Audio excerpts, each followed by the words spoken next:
Cruise lines do not hide things by lying. They hide them in timing windows, package rules, and fees that only appear after you've paid the fare. In 2026, the biggest surprises are not storms or missed ports. It's the quiet charges that turn a cheap cruise into an expensive one, or a smooth embarkation into a stressful mess. Start with this. Secret number 7. You should almost never board first. Boarding first feels like winning. Most of the time, it's just volunteering to stand in lines. Here's what early boarding actually looks like in practice. You join the largest wave of passengers funneling through the terminal at the same time. You can't access your cabin yet, so you're hauling carry-ons through crowded corridors, and every venue with seating is operating at maximum capacity because everyone had the same idea. The buffet is a contact sport. The pool deck is claimed.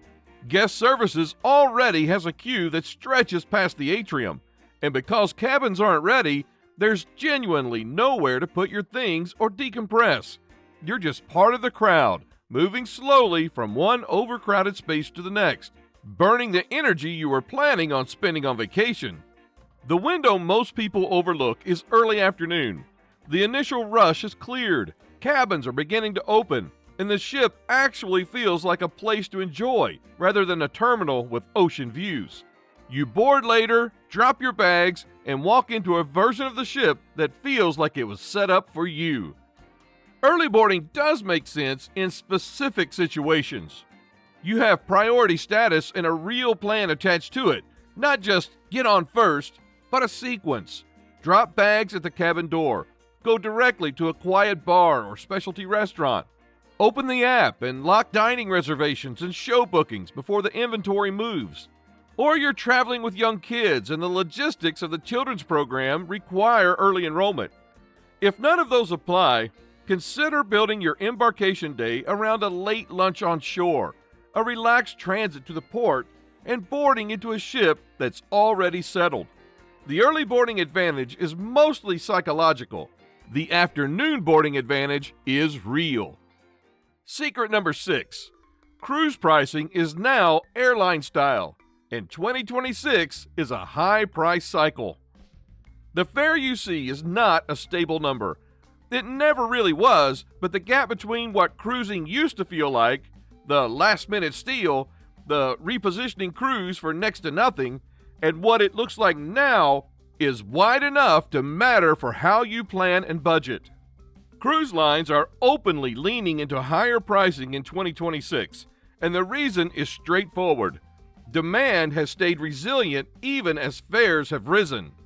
Royal Caribbean's own financial outlook has been boosted by higher prices and lower costs, which is good for shareholders and relevant context for passengers wondering why deals feel harder to find.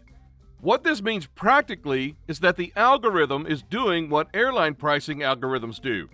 Two people on the same sailing in the same cabin category can pay meaningful different totals depending on when they booked, what was left in inventory, and whether a sale moved value around or actually reduced the number at the bottom of the checkout screen.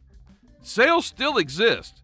They often shift perks, add packages, or offer onboard credit rather than reducing the fare itself.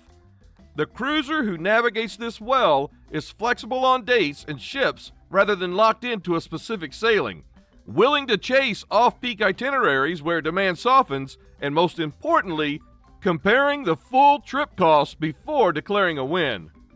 Fare plus daily gratuities plus drink packages plus taxes and port fees plus any add-ons is the number that matters. The fare is just the opening bid. Now here's the practical discipline worth building. When you see a sale announced, before you get excited about the headline number, open a spreadsheet or the Notes app on your phone and add every line item you can identify. Compare that total against the last price you tracked for the same sailing. If the total went down, it's a real sale. If the total stayed flat or went up because the package that used to be included is now an add-on, you have your answer. The algorithm is not your enemy. It's just indifferent to your enthusiasm. Secret number 5. Gratuities and baseline onboard costs are rising, and the booking page downplays it. The fare is the hook. The onboard account is where the real cost shows up. This is not new as a concept, but the 2026 version of it has specific, concrete examples worth knowing. Carnival notified guests that recommended daily gratuity rates are increasing on April 2nd, 2026, affecting both standard staterooms and suites. That's not a rumor or a prediction. It's an announced change with a date. And Carnival is rarely alone in these moves. When one major line adjusts, others typically follow within a cycle. The second layer is the stacking problem. Gratuities on the daily rate are one line item. Many lines also apply automatic service charges on top of individual drink purchases, specialty dining, and other onboard transactions. If you have a drink package, those charges are often built in. If you don't, they add up per transaction in ways that aren't obvious until you review the folio. What makes this particularly easy to underestimate is the timeline.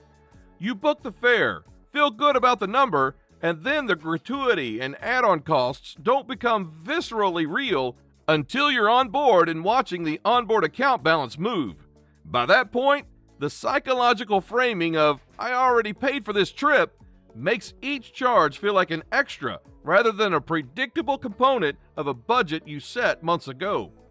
The passengers who handle this well treats gratuities as part of the fare from the moment they start budgeting. Prepaying locks the rate, removes the end-of-cruise accounting anxiety, and stops the mental math of, "Is this optional?" It isn't optional in any practical sense, and the cruisers who pretend it is tend to be the ones most surprised by the final bill. Know the number before you board. Add it to your total. Then you're actually comparing cruise costs accurately against other holiday options. Secret number 4. Your drink package may not follow you to the private island. This one stings specifically because of where it happens. Private island sounds like an extension of the ship. Same experience, different scenery. And for years, that's largely how passengers treated it. Walk off the gangway, find a chair, order a drink on the package, and repeat. The island felt like a beach deck that happened to have sand under it. Norwegian Cruise Line changed that framing in a concrete way. Starting March 1st, 2026, shipboard beverage packages no longer apply on Great Stirrup Cay.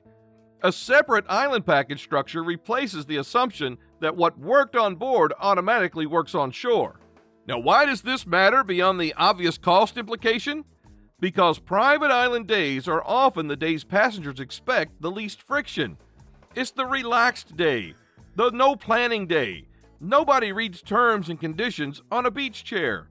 That expectation gap between how easy the day is supposed to feel and the surprise of a declined package is exactly why this change generated the reaction it did. Norwegian is the current specific example, but the principle applies broadly and will likely spread. Private destinations are increasingly being developed as standalone revenue environments, with their own food venues, their own drink menus, and their own pricing structures that are distinct from the ship economy passengers are used to. The investment cruise lines are making in these destinations is substantial, and that investment doesn't pay back if passengers spend the whole day on a package they bought for $50 a day at booking.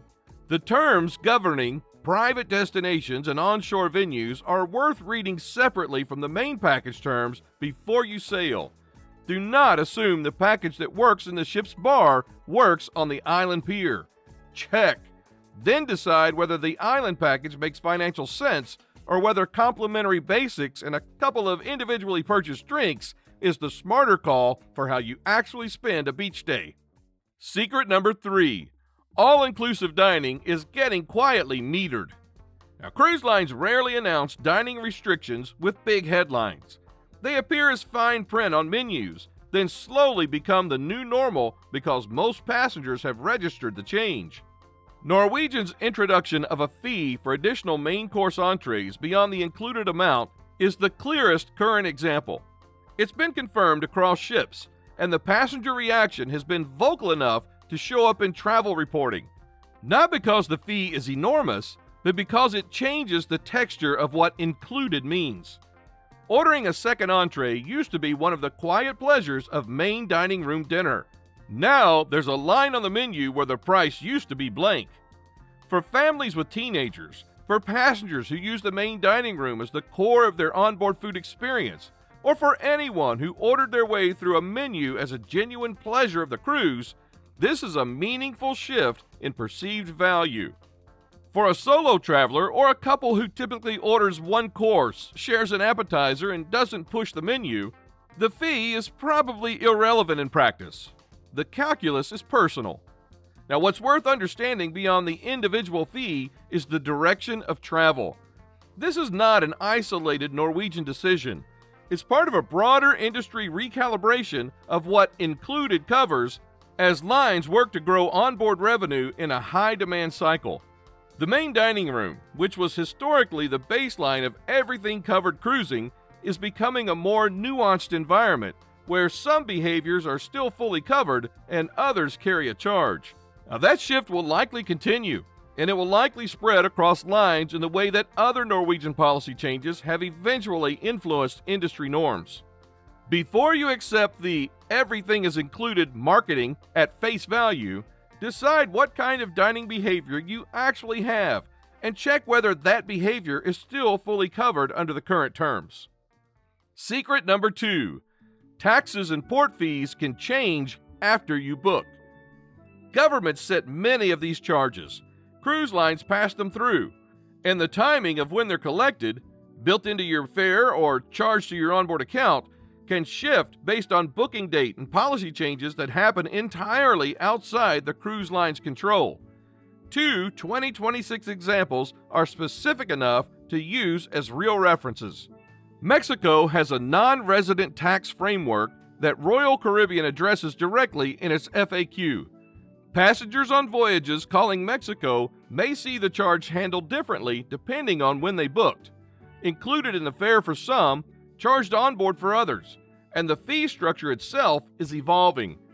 Reporting on Mexico's cruise passenger fee notes a scheduled increase to $10 beginning August 1st, 2026.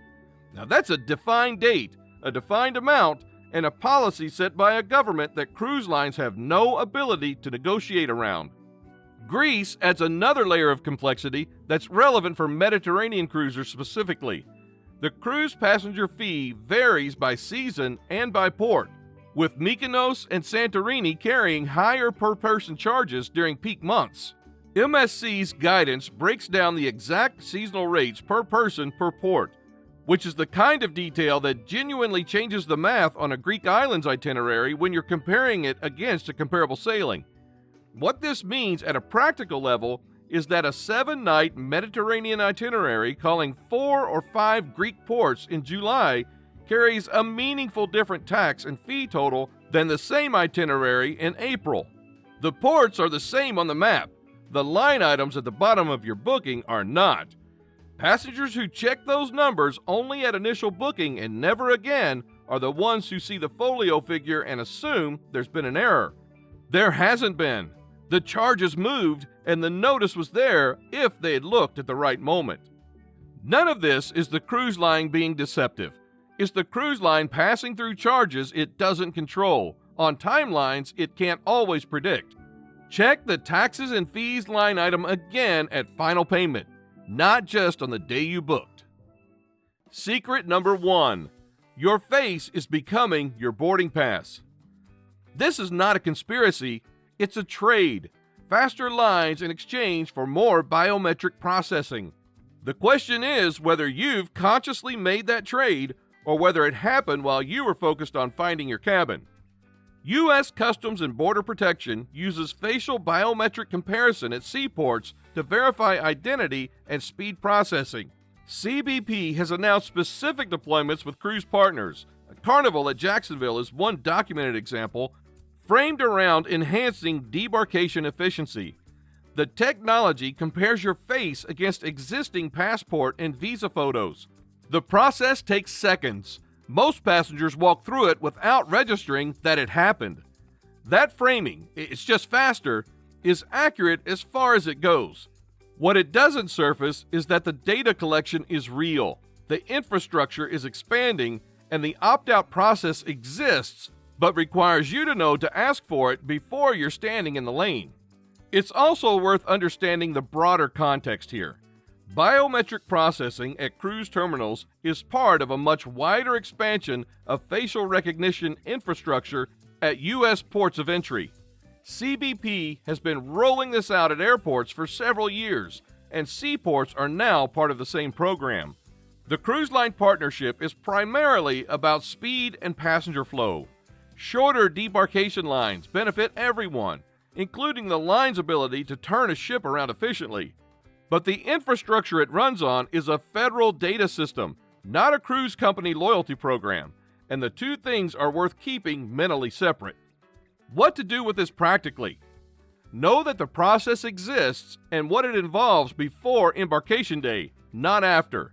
If you're comfortable with it, the speed benefit is genuine and the process is seamless.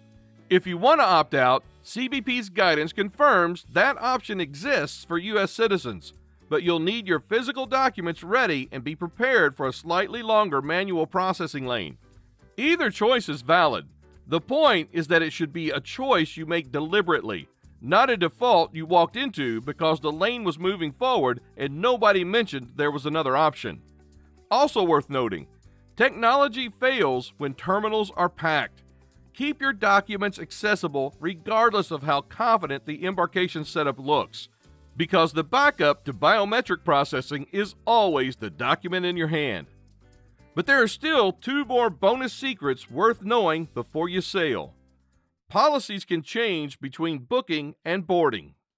MSC has signaled that certain drink package structures are coming into effect from summer 2026, a reminder that what you read 6 months out may not reflect what's in force when you step on board. The Norwegian Great Stirrup Cay change is the same pattern, a policy shift announced with a future date, affecting passengers who booked under the previous assumption and didn't go back to check. This happens more often than the industry acknowledges, partly because the changes are communicated through terms updates that don't generate the same attention as a marketing email. The fix is a simple calendar reminder set for 30 days before sailing. Go back and reread the terms for any package you've purchased, any dining plan you're counting on, and any private destination day you've built expectations around. Not to stress out about it, just to board with accurate expectations rather than ones that expired 3 months ago. Upgrade bidding programs are revenue tools, not passenger hacks. Royal Up and equivalent programs across other lines exist to monetize leftover inventory and find the ceiling price of passengers who are already committed to sailing. They work when the line didn't sell the cabin at full price and your bid was the best available offer for what remained. They don't work as a reliable strategy for getting a suite at a fraction of its value, because if the suite was genuinely in demand, it sold before your bid was ever considered. When you bid, base the number on the real price difference between your current cabin and the one you're bidding for, not on optimism or what you've seen other people claim in online forums. If you genuinely don't care where you land and the uncertainty doesn't bother you, they can produce good outcomes. If you've already mentally moved into that balcony cabin and started planning your mornings around it, the waiting period will be more stressful than the potential upgrade is worth. None of these secrets mean cruising is a scam. They mean cruising in 2026 rewards people who read the rules like a contract and plan like an adult. Budget for the real costs. Check the terms before you sail, and stop letting the fine print surprise you. Now, if this helped, hit like and subscribe. There's a lot more where this came from. Your voyage is just beginning.